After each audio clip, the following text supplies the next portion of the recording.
Project Arrival has suddenly hit the mobile gaming market and seems to be giving some competition to gaming giants like NetEase and Tencent. For an unknown studio, Project Arrival offers a futuristic, post-apocalyptic open-world shooter where your main enemies are not zombies but aliens. If you're new, please support me by hitting that like and subscribe button, and follow me on Twitter if you're up for chatting there. You can already notice that the developers are competing with Life After and Undawn.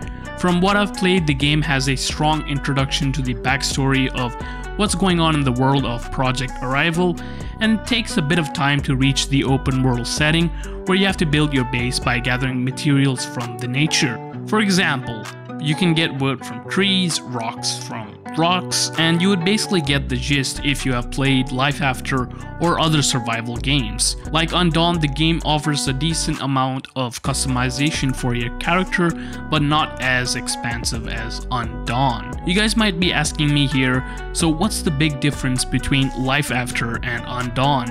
And the biggest one I can tell you guys is the futuristic setting and that the enemies are aliens rather than zombies. Yes, you guys might call this a copy of Life After or Undawn, but at least it has a different setting and enemies, and since it is made by an unknown studio, it may not become pay to win like Life After. Alright, so moving on to the pros of this game, and I have to say that the world environment feels actually good, and you can actually want to survive in it and see what happens.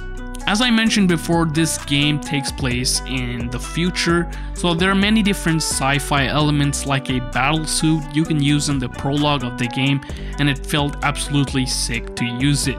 The weapons along with the different type of enemies feel fresh, and it isn't your usual zombies you see in almost every post-apocalyptic survival game. Next up, for an early access open world game, I have not encountered any problems or bugs so far, which is quite surprising considering the scale of this game. So if the developers are watching this video, well, give yourself a pat on your back because this is a very stable game considering it is in early access. Now this could be just for myself, but I appreciate the developers for releasing the game in a more polished state than expected. Finally, the graphics in these games are phenomenal, and this is coming from someone who has tested Dawn Awakening, the Chinese version of Undawn, which is made by a huge studio, and I have no idea how many developers are working on Project Arrival, but for now I commend you on the graphics on this game as it looks very beautiful and stunning. Surprisingly, I only have one con for this game,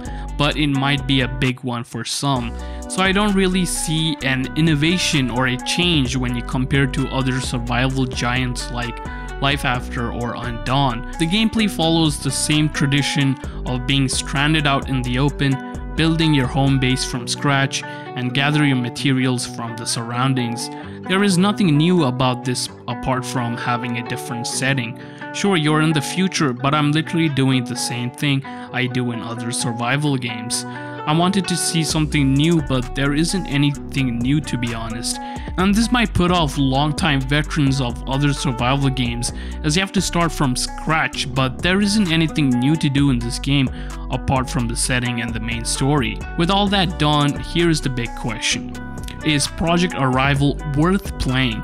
And I would say the answer is yes, try it and see it if you like it. I enjoyed it, but I don't see myself playing this for too long as I'm focused on Undawn, but for others this might not be the case.